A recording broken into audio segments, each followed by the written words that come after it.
তোমরা এখানে গল্প করো, আমি নিচে গেলাম।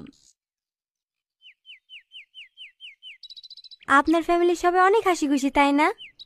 হ্যাঁ, আমি ছোট থেকেই দেখে আসছি আমাদের ফ্যামিলিটা অনেক হাসি খুশি।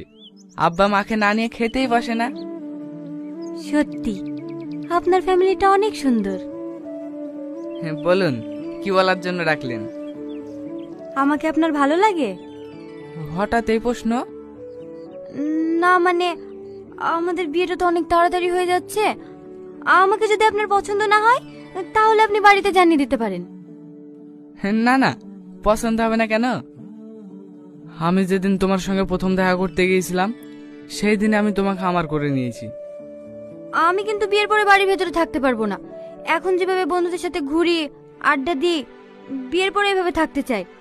আপনার কোনো আপত্তি নেই তো? যাকে মন দিয়ে ভালোবাসি তাকে দু চোখ বন্ধ করে বিশ্বাস করা যায়।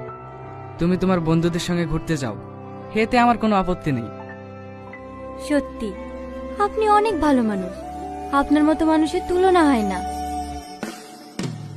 প্রথম দেখা, প্রথম যাওয়া, ভিড়ের মাঝে হারিয়ে যাওয়া, দিনের বেলায় স্বপ্ন দেখা, বেপরোয়া হয়ে এগিয়ে পড়া, কিসের টানে মন যেতে চায়, সব রাস্তা যে আজ ভালো লাগায়, মন কিনারা